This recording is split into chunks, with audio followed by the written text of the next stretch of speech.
This podcast is brought to you by Most Valuable Podcasts, leading the league in podcasting entertainment. What is going on, everybody? Welcome back into MVP Sports and welcome back into the Fast Break. My name is Jake Neverman, and I'm here with my beautiful and annoying co-host, Dave Oster. Hey, everybody. And Ricky Widmer. You're annoying, I'm not. And today we are going to be discussing our predictions for the 2024-2025 NBA season, including our regular season standings, our awards, and our play-in and playoff results, including our NBA champions and runner-ups, obviously. Lead us ourselves into different conversations as well. Before we get into that, please check down below in the description both our Discord, which is free to join, season starting up, NBA news flying left and right, all the contract extensions today, for all of the rookie scale deals that are getting done. Jalen Green, the first 2 for 3 ever deal done as a rookie scale deal extension. Interesting. Yeah. And also down below, check out the Patreon where you can be watching these recordings live all season long, along with some, what's the word I'm looking for, exclusive content that will be coming along as the season goes on. Especially Dave and I this week are actually recording our 1.0 big board for the NBA draft for 2025. So please tune in for that. That'll be coming, and we'll be here all season long. At least all three of us. There might be some different combinations during the season because I'm sure some things will come up. But yeah, also hit that subscribe button, hit that like button, and if you want to get notified every single time that we do post a video or go live, you can also hit that bell next to the subscribe button. And yeah, I don't think I missed anything. So no rambling or messing about this time. We can get straight into it. So I'll go to Ricky first. Ricky, we'll start. Do you want to start in the East or the West? I'll let you pick. Let's start in the East because I think it's a little bit easier. I think the East is easier, to be honest. Okay. Let's start with the 5 teams that you have missing out, 15 through 11 on your seating. Missing out. At 15, under 19.5 wins, I have the Washington Wizards. 14, I have. Your mic just cut out for that entire. Your mic. All right, then I'll do it like this, and it will sound beautiful. No. At 15, I have the Washington Wizards under 19.5. Yeah, that makes sense. I have the Detroit Pistons at 14. I have the Charlotte Hornets at 13, the Raptors at 12, and the Nets at 11. Wow. Okay, there's something to discuss there. Dave, give us your 15 through 11. Sure. At 15, also the Wizards.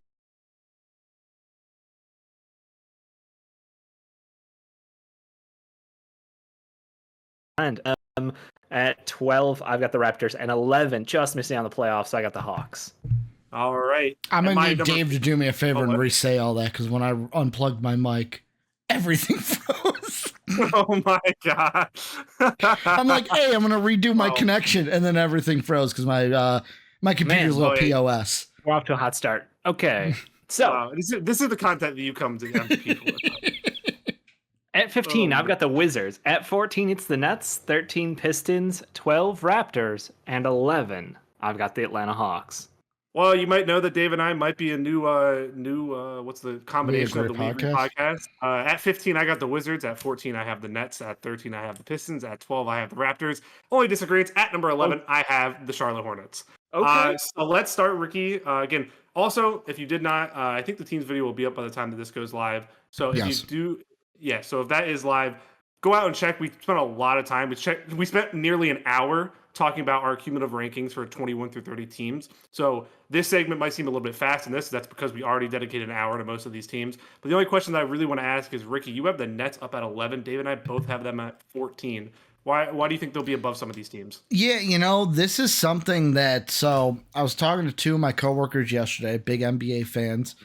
They were mainly the discussion started about preseason like bets and what they're going to do. And one of them, Steven, shout out to Steven, said something about the Nets. And I'm like, you know what? I really didn't think about it this way, where it's like, they're going to be a bad team. They're going to miss the playoffs, but they have enough guys that are like veteran guys to where it's like they might hit their over on wins just because it's guys that, they're going to win more games than we think. And it's not like, oh, they're a young, experienced team. So it's like, I look at the Nets and I'm like, they do have some veterans on that team, and they might just ball out some nights, Cam Thomas against the Bulls, and win a couple games that we think they're not. And I'm like, screw it. I'm not that high on the Raptors. Hornets will probably have an injury or two that knock them down. And we all know who the Pistons and the Wizards are. We don't have to say much more. Am I I wrong? think that's fair. No. I think it's fair logic to look at their roster today and see the Nets as like, hey, they've got some veteran names on that roster. There's a chance that they won't be there for the whole year, I think is what I leaned into. When I look at the Nets, I see like the NBA East like trade platform. Like they are the junction of the railroad. They are, trade comes in, trade goes out. Person in, person out somewhere else. Like that Will is they their ask for role. too much though? There's a chance they will. There was some issues with that, but obviously the fact that they were able to move on from Mikal Bridges during this offseason gives me faith that like someone like Dorian Finney-Smith, Cam Johnson are the two like most likely targets to move out of there. Like Claxton's kind of iffy. Obviously, they have Ben Simmons' expiring contract, so I think they're trying to hold on to that just to have another $40 million freed up at the end of the season. So like there's definitely some guys on that team who could be there. But again, Ben Simmons, are we going to get 10 games of Ben Simmons, 20 games of Ben Simmons, or God forbid, 40 whole games of Ben Simmons this year? That's where I'm putting the cap at. I'm not giving him a game over 40, by the way, for the record. I was gonna say let's go exactly half the season, 41 and a half games. What are we? All three of us. What are we going over under? Wins or Ben Simmons games? No, Ben Simmons games, 41 and a half. Under. I'm gonna go over. I think we're getting to 50. I think we're getting 50. Nah, not a chance. I'll take the under on that. I'll tell you that. I will tell you the most powerful drug in the NBA is contract year resurgences. That is true. They are. If think about it, right. If genuinely, I know this is devolving into a Ben Simmons. You are the Ben Simmons guy, though. To be fair, if Ben He's your Simmons, favorite player. Yep. He was at one point. If this year devolves into another season of the same that we've seen the last two, what kind of contract is he signing next year? It's a 1-year Kelly Oubre, like somebody gives him $6 million, $7 million, right? Yeah, he's somewhere between Kelly Oubre and Russell Westbrook as far as value. Yeah, I was gonna say actually Oubre took the $3 million last year. Like he took the I think it was 3. Yeah, He could go play for the Wongdong Tigers. He could play the Wongdong Tigers. He could join Pat Bev. Could go back to the NBL. No, he'd go back to the NBL. He never played in the NBL. Well, I mean, but back to Australia. I was gonna say he played for Mount Verde in high school. Right, but back to Australia. Yeah, I know. He did just the national team though for the Olympics, so like I don't know how that would fly. Actually, I take it back. He'd probably not. He'll go to Lithuania where the balls went. Yeah, I think it's interesting. I think he'll probably 50 games, but I'm most interested to see where Dorian Finney-Smith ends up because 100% he has to be the number one trade target on this team. I actually think there's a chance that Cam Johnson is still on this team just because he makes $20 million a year. Like that is a big contract for a team to match, and somebody has to be willing to give up that salary, especially when we kind of saw in the offseason this year that mid-level of contracts kind of just died. Right. We're seeing you're either getting that top end of 25 mil plus, or you're getting low of 11 or below. Like I just found it interesting. Yeah, I agree with most of what Dave said. The only thing I would disagree with the Nets is that I don't really think they have that many guys. I think Cam Thomas is going to shoot as many shots as humanly possible. I placed a future bet on him averaging 26 in a game. Yeah. We saw him the last 30 games. He averaged 27 a game last year. Like he's going to have the ultra green light on this team. If Ben Simmons plays, it's only going to enhance Cam Thomas's play. He's the guy and really the only thing I care about on this team this year. Like I want to see what his evolution is. Can we find some type of efficiency, just some type of efficiency? And yeah, honestly, just see how he can develop and see if there's any playmaking at all in his game. Like it'll just be interesting because he's going to have ultra green all year. He did grow last year, and I think the reoccurring benchings during games where he'd get yoinked for defensive effort and for lack of maybe for his tunnel vision, we'll put it. And he got better with it as the season went on. So he's not like worst defender in the NBA level anymore. Like he's worked his way out of some of those issues last year. So hopefully he can keep building on that. And I think he should be stacked, but I mean, the whole team is just about young talent. It's like, let's see what Wilson can do. He had a really strong summer league, really good preseason. So I want to see if he can continue growing into maybe a starter role. I'm curious. They've got who's the other 4 or 5 that the tweener they took with him, who was 4 years younger than him. I'll flip names right now, but yeah, I wasn't even going to mention him. I was got young names. I was going to mention Day'Ron Sharpe. Day'Ron Sharpe, I showed a couple of things, a little bit in instances over the past couple of years now. I would be interested to see if Claxton either gets moved, which he probably won't. I think Claxton will also be on this team. But if Day'Ron Sharpe can cement himself as the backup center on this team, I'll be interested to see. Just because he's kind of like that. He's kind of more of a modern five with a smaller build, right? But thicker, and he can move. He's athletic. Like I'm just interested to see him. Yeah, I was thinking of Noah Clowney. Yeah, he Another played a lot. young, big wing. Not big wing, but probably too small to be a 5, but also kind of spends in the same time in that 4-5 role. They were running him out like there as 3 the guys five in that tweener Yeah, role. I was going to say during the preseason they were running him out there as the 5 at times. Him, Trenton Watford, Jalen Wilson, Day'Ron Sharpe, like all sharing time in the big. So we'll see. They've got a lot of interesting pieces. We'll just leave it at that. Agreed. All right. With that, anything you guys want to talk? We talked a lot about these teams. We talked last video, like literally for an hour. So yeah. How about we each hit the team we're missing out? Like for me, I've got the Hawks just missing out on the play-in, purely because I think that even though they missed time last year between Trae Young and DeJounte Murray, like I think they downgraded, still getting Dyson Daniels. I know from like a fit and maybe a scheme standpoint, they think it's going to open up things for them, but they are expecting him to take a large leap from what he's shown anyone in the NBA up to this point. I don't know that he's ready for it. I don't know that he's good enough to be that guy, to be the number 2 guard on a team, to be the defensive stopper on one end and also knock down open 3-point looks on the other consistently and at volume, because he's going to have to, because that offense is Trae Young, Jalen Johnson, and Bogey off the bench. So like he needs to do something. And I feel like you're going to end up with another, 50 games of DeAndre Hunter. You're going to end up with maybe Kobe Buffkin as a surprise, like add off the bench. But like, Brees Shea will be good.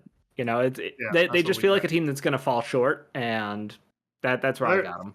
Their team is heavily reliable, right? Like Reliance. Trae Young has to stay healthy. Oh yeah, if Trae Young gets hurt now, they're even. You're right. Yeah, that's the question with them. I have them in the playoffs. We'll see how high. Ricky, you and I both have the Hornets out. So what are your? I actually think it's interesting because I think all 3 of us are big LaMelo fans. I think they're going to have injuries again, like they always do. That's it. My reasoning as well. Yeah, that's my reasoning as well. And I'll be honest, like you know how Dave says, like, oh, this team just barely misses. I don't think any of these teams outside my play-in barely miss. Yeah, really? I can see that. Mm-hmm. I think the East. I was gonna say I think the 12 through 15 is way off the pace in this. Mm-hmm. I think if the Hornets are healthy, them and who I have at 10 could battle a little bit for it.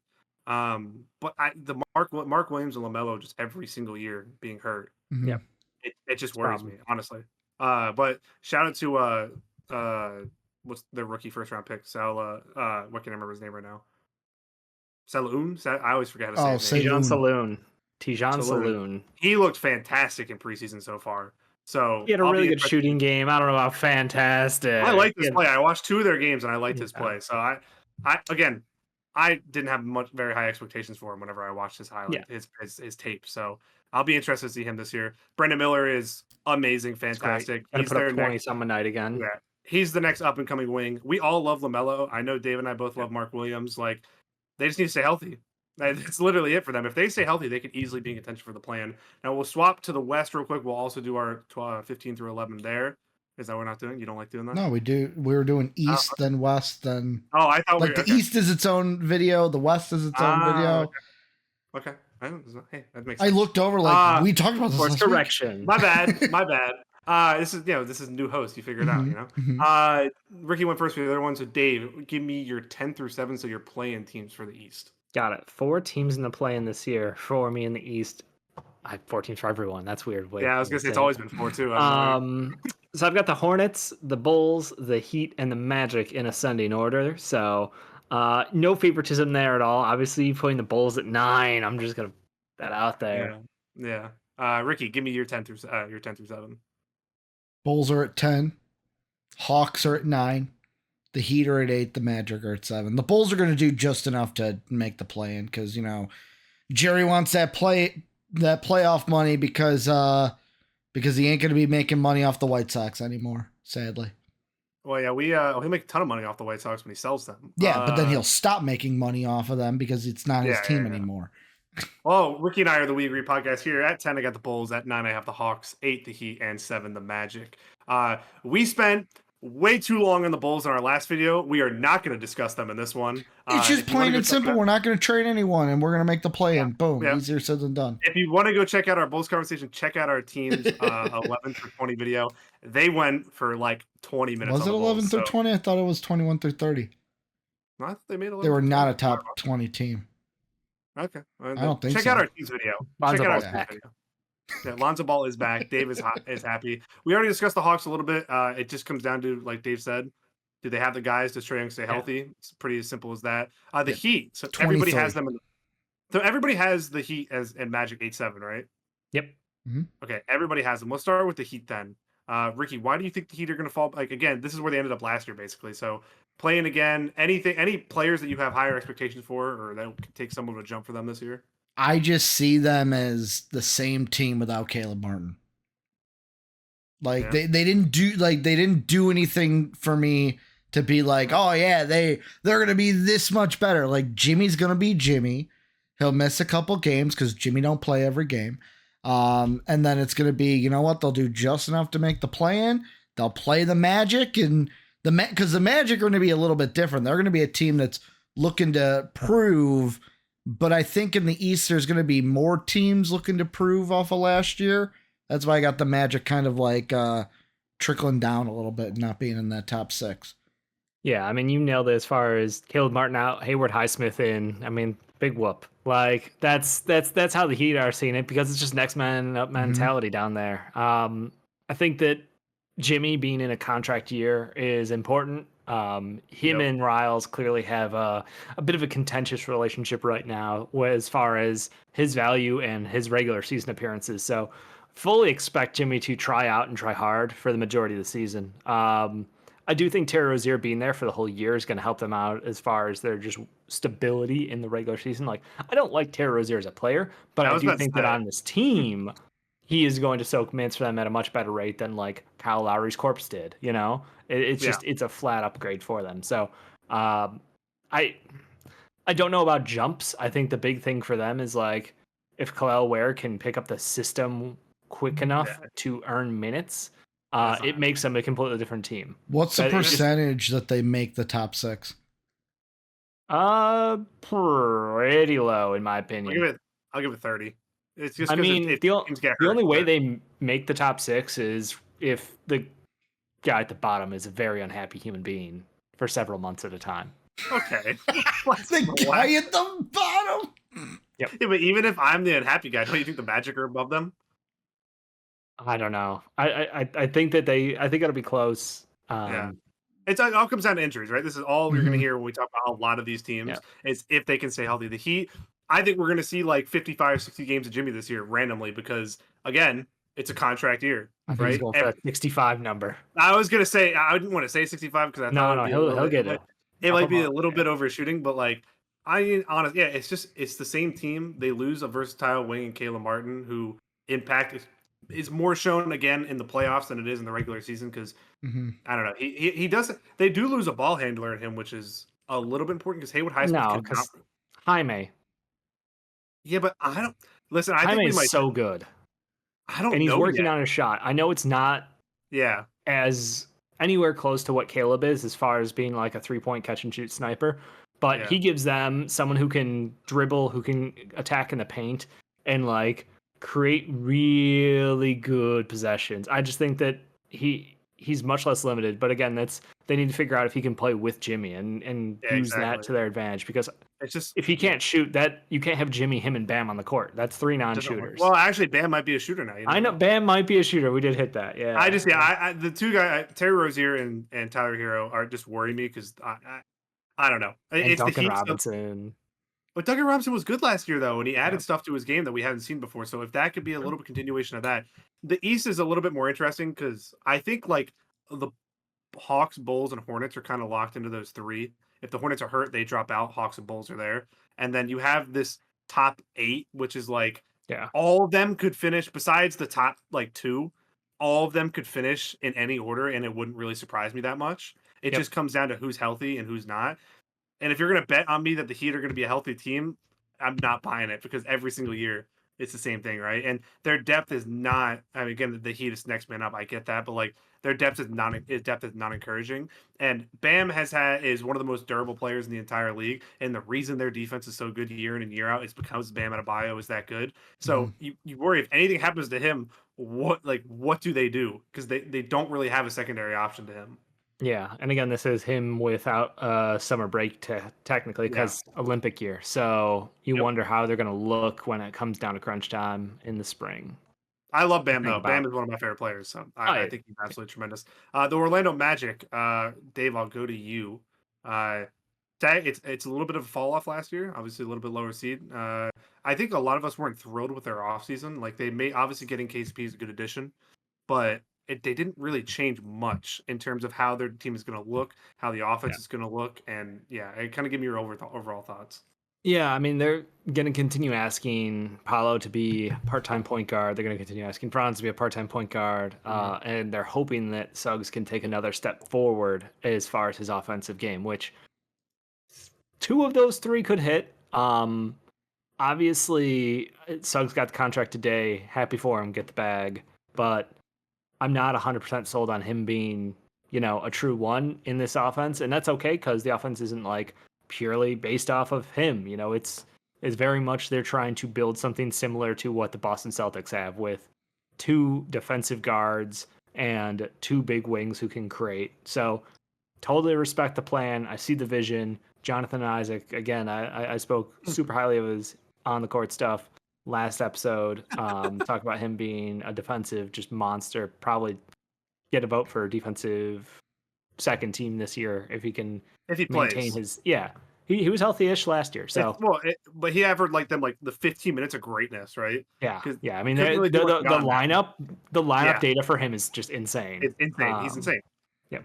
So no, I think they're a solid team, but they're building to be like how the Timberwolves built to beat the Nuggets. Like I feel like the Magic built themselves up to be the Celtics, which Yeah, they're this just is like a the five. slightly worse version of, but they're younger, so they got time. Yeah. But yeah, I just they need some of the young guys to step up, whether it's Chet, whether it's Anthony Black, whether it is Caleb Houston. I think he's kind of in a do or die situation at this point in his career on this team at least. I mean, people like big shooters. He'll stick around, but like, there's a lot of guys who need to prove something who they've invested in. Yeah, Anthony Black has been the big one out of camp that a lot of people have talked about. So we'll see. Ricky, I think a lot of people do think the X factor on this team is Franz Wagner, though, because his shooting did fall off an absolute cliff last year. He looked a little bit better in the Olympics. I guess, do you see a bounce back year for him this year, or is the second half of last year what he actually is? I guess is the question. I don't think the second half of last year is what he is. I just because with this team as a whole, I think he will have a little bit of a bounce back, but even with that, it's like this team, you look at last year, the only reason they were as high a seed as they were was because they had the tiebreakers over the Pacers and the Sixers. Yeah. And it's like, I don't want to tip my hand a little bit, but it's like, I think this year, both of those teams do better than the Magic. Oh, we know that. For reasons I'm going to get into when we get into the top six, but it's like, even if he does go back to what I think he is, which was what he was before the second half of last year, it still isn't going to be enough to push them into the top six. They are who they are, and this year it's going to be the 7th seed, not the 5 seed? Yep. Yeah. So actually, good segue. With that, we'll move into our top 6 for the Eastern Conference. Ricky, you want to give us your 6 through 1? So at number 6, I got the Philadelphia 76ers. At 5, I got the Cleveland Cavaliers. 4, the Milwaukee Bucks.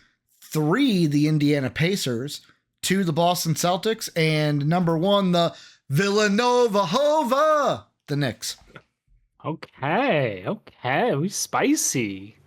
I've got the Sixers also at 6, Bucks at 5, Cavs at 4, Pacers 3, Knicks at 2, and the reigning champs at 1. Yeah, interesting. So I think we have a clear 2 groups here, but I'll give you mine. At 6, I have the Cavs. At 5, I have the Sixers. At 4, I have the Bucks. 3 the Pacers, 2 the Knicks, and 1 the Celtics. So we'll separate them into groups. We obviously both we I all thought have I was going to be the spicy one with the Pacers at 3. No, I guess Are not. we all thinking have, the same thing, that this team bringing back almost identically the same team and are going to be looking to prove something? Yeah, and they're bringing back deep. Bennedict Mathurin.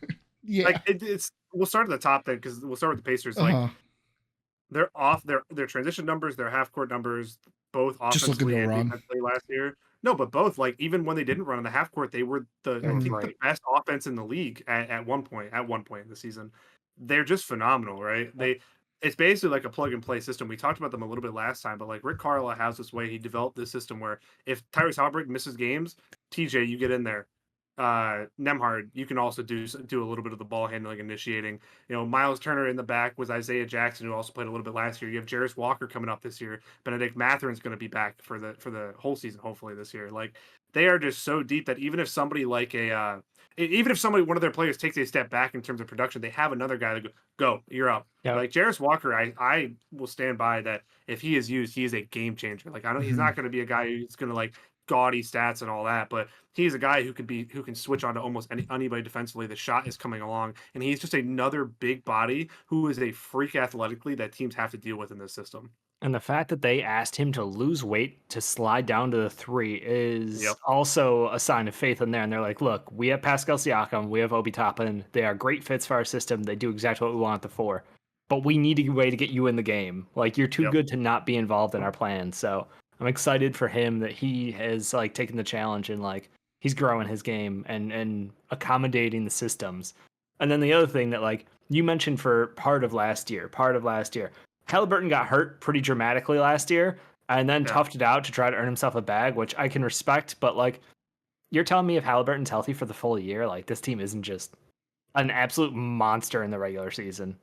Yeah, their over-under was 46.5, and I banged that over because they are just they are a ridiculous team. And I think, Ricky, you have the Knicks at 1 and the Celtics at 2. So Dave and I have the Celtics 1, Knicks 2. Any worry with the Knicks that they are kind of a thin team this year? Pressure Achua is already down. Mitchell Robinson is down until January. Any worries at all about having to push the starters big minutes right off the bat, even though that's probably something they would have wanted to wait for until later in the year? Well, that will be the Achilles heel of this team if it bends or breaks. We'll see. But like, to me, I just looked at it and it's like, you know what? We know who the Celtics are. I think the Celtics are going to be a good team, but there might be a little bit of a championship hangover. What I mean by championship hangover, they're not as hungry as they were last year, where it's like, we're a good team. We're still going to get the wins that we need. The Knicks are going to be hungry this year. They're going to be like, we have a point to prove. Tibbs is going to be like, let's go. And this team's going to, I'll get there. It's just rare when it's you and it's not me. That's all I'm saying. Well, yeah. Well, when it's me, I'm focusing on what I want to say and talk with you. I don't have to listen because I already figured out where it was. Don't listen? Well, not when I'm writing. I'm like, okay, let me write this down. With me, I actually figured out what I'm going to say next. But like, I sometimes. But yeah, I just think the Knicks are just going to have a point to prove. They're going to have a point to prove, man. That's fair. And I mean, you always got Josh Hart to play center, you know, where Tibbs will just be like, you know what? I think Cat's going to help him too.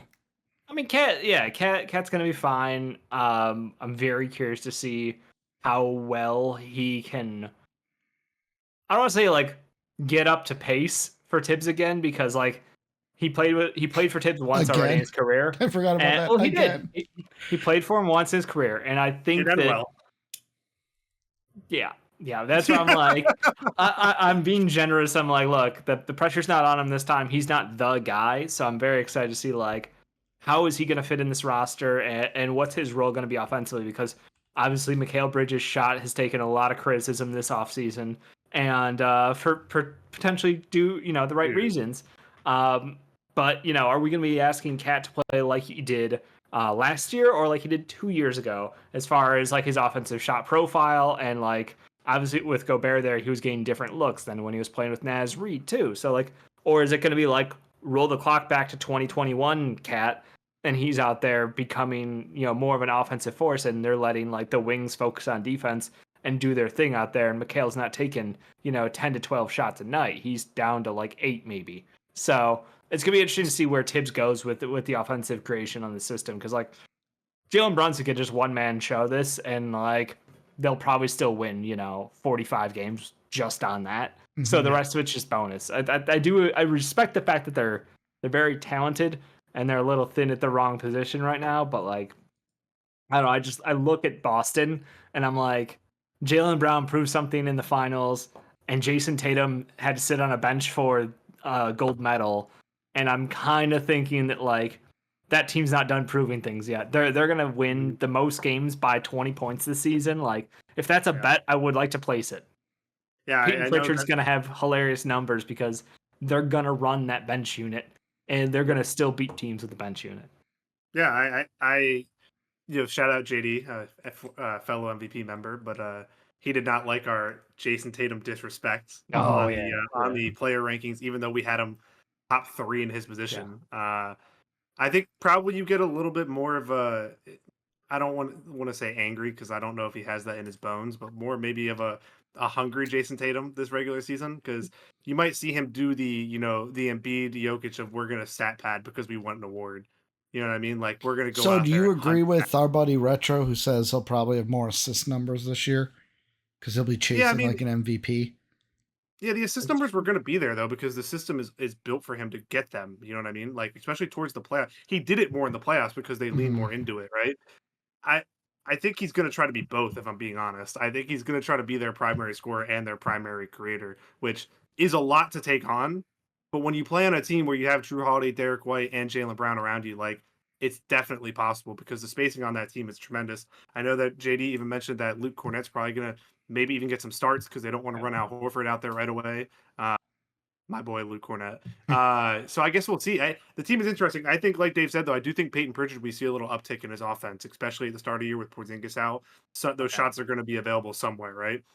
And people were crying for it last year, but Missoula coached such a perfect postseason last year, Mhm. where he's like, I know that Peyton Pritchard probably has more to give to us, but we don't really need it yet or right now. So Mhm. just I need you to do your job so that we can win these games. And that job included shooting like 40% from half court shots or whatever stupid number it was in the playoffs. Shot So clock yeah, beaters just built oh, for them. yeah, yeah. I think the Celtics and Knicks. I think they're firmly the top 2 teams. I don't see anybody in the regular season Yeah. competing with them unless something goes wrong. Like this is the Celtics even without Porzingis for the first 2.5 months, basically Yeah. that we're talking about. So I still think they're far and away the best 2 teams, at least for the regular season. We'll get into the postseason discussion whenever we get there. Let's go to the bottom 3. The bottom 3, the 4 through 6.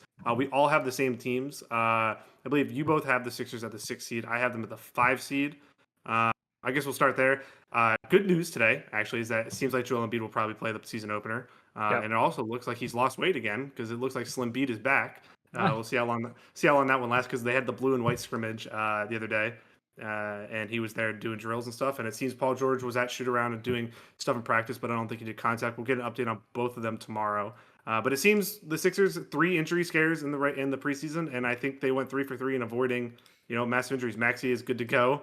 yeah. He's good to go for Wednesday. Jared McCain, that was one of the weirdest things I've ever seen in terms of an injury. But he seems to be, again, okay, and he's playing everything. He should be good to go on Wednesday. I think Paul George will either see late this week or early next week, would be my guess playing. And I think Embiid's good to go on Wednesday. So we'll know for sure. Obviously, when this video goes up, we'll probably know for sure because they did say confirmation tomorrow is coming.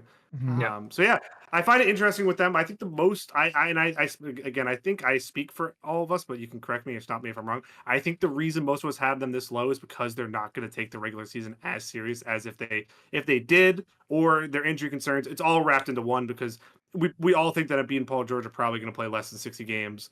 We all think that they're besides that, it's basically the Maxi show. Obviously adding Caleb Martin, adding Andre Drummond, there's so many different players that they added, so I'm not Mhm. even going to try to go through all of them. But I guess if there was a perfect world, and let's say that Embiid and Paul George both play 65 games, 70 games, is this a top 3 seed team, or do you still think that they fall into the second bracket? Either one, you can take it. Go ahead, Dave. I think that talent wise, yeah, they'd be a top 3 team. But Embiid already coming out and being like, no, I'm not playing back to backs for my own health and all that stuff. And Paul George just being Paul George. I mean, even if you win like 70% of the games Embiid plays, which would still be like, okay, 60 do games, that every year, 70%. That's what I'm Yeah. saying. Like 60 games at 70% is still a good chunk of the season. But like, I do think that there's probably going to be some additional game misses. I'm Always baking is. it into my mind. So Yeah, it's always is. yeah, I think that's the thing. It's not really a team issue. It's just a health issue. You guys are built for. Hopefully, you're healthy at the right time, and you can build up in the last 2 months of the year to that. Like All-Star break on is when your season starts, because it doesn't matter if you're a 5 seed, a 6 seed, a 7 seed. It truly doesn't. You're just the team people don't want to see if you're healthy. Yep. So. Agreed.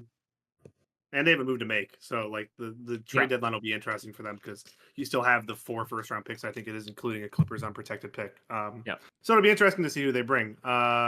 Ricky, I think we'll get into your Sixers takes later because I think you're higher than... All I was going to say is 2 things. One, reminds me very much of like the 2017, 2018 Cleveland Cavaliers, where it was like, LeBron, they're not going to be the best team in the East. Doesn't matter what seed they are. And like, you got Stephen A. like, they could be the 8th seed and they'd still go. It's like, that's how this is. Just avoid the play-in.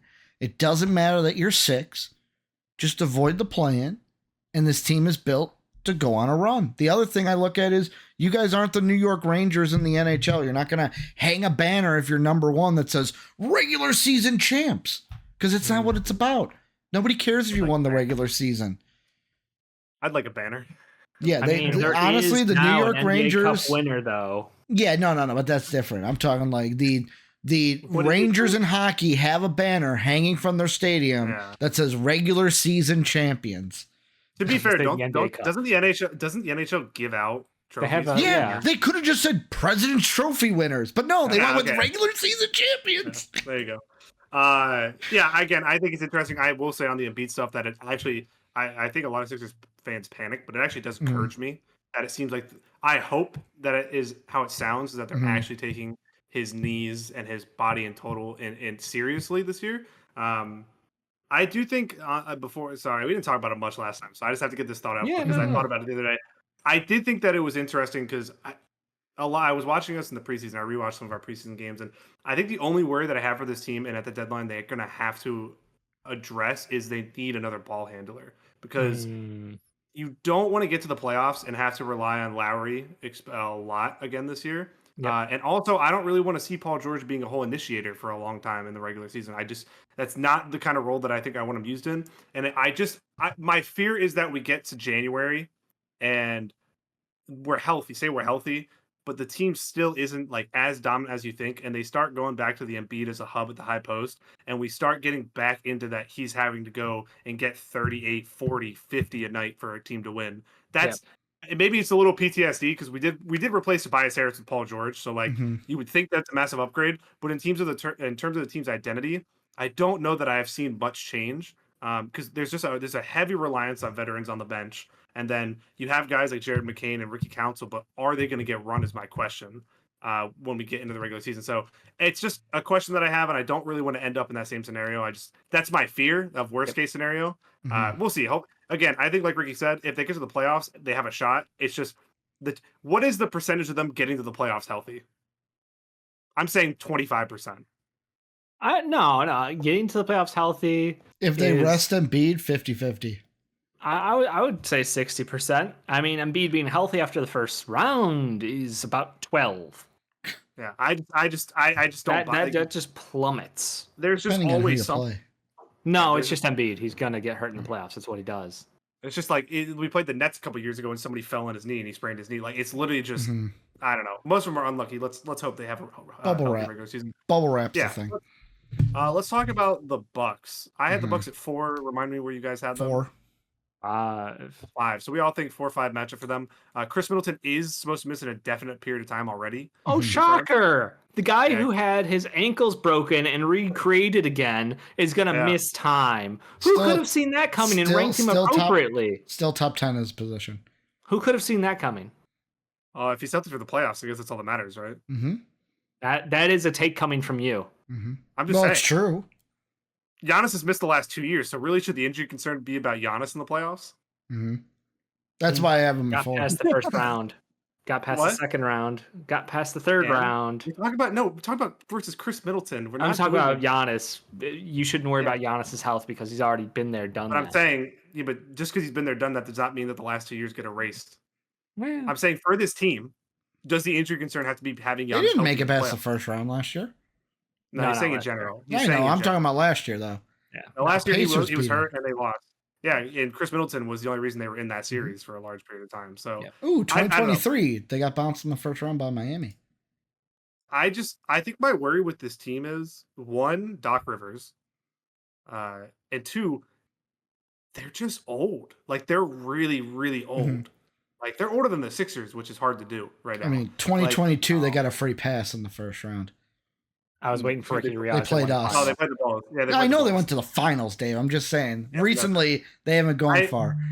My worries are again going to rely on that. I know that Doc Rivers is going to love Bobby Portis, and Bobby Portis will always have those games where he pops off and has 20 points and all that. But overall, I think he's a hindrance to a team now in his career. And Brook Lopez, is his back going to hold up for the whole season? I think Dame has a bounce back here. I think that Dame last year was going through stuff off the court, wasn't probably quite there mentally. I think this year you're not going to get Portland Dame. I mean, Dame. I know you're not going to get Portland Dame, but I think we get back to maybe a 70-80% Dame of that, and he's back to his normal self. Yeah.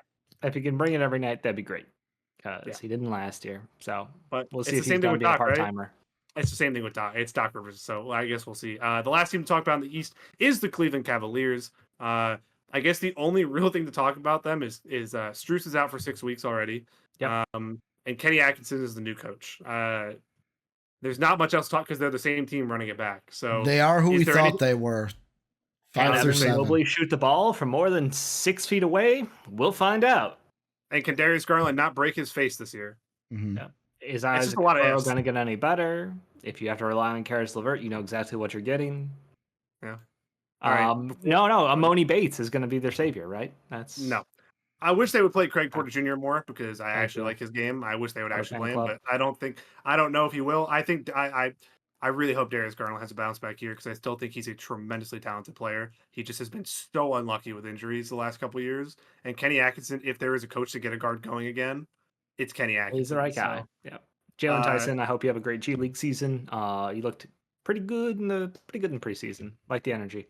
Yeah. So before we wrap up the East, I'm going to ask you, and none of you were ready for this. I'm going to ask you a question. Ricky and Dave, give me one surprise player from the Eastern Conference this year that you're going to watch out for that people are going to be like, whoa, he's going to have a big year that people didn't. It doesn't have to be a 20, 30 point per game scorer. It could just be an impact on a team. Josh Giddey. Dave doesn't know.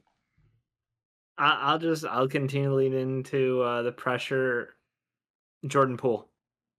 Interesting. I'm going to go Jarris Walker. I think Jarris Walker could almost end up being a near 20, 25 minute per game guy. Foreshadowing, perhaps?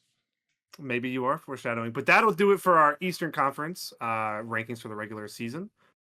As always, we'd like to thank the people that make these videos possible, our patrons whose names are displayed on the screen now. If you would like to become a patron, go ahead and click the Patreon icon in the bottom right. And if you'd like to check out another video from MVP Sports, hit the video in the upper left. As always, thanks for watching.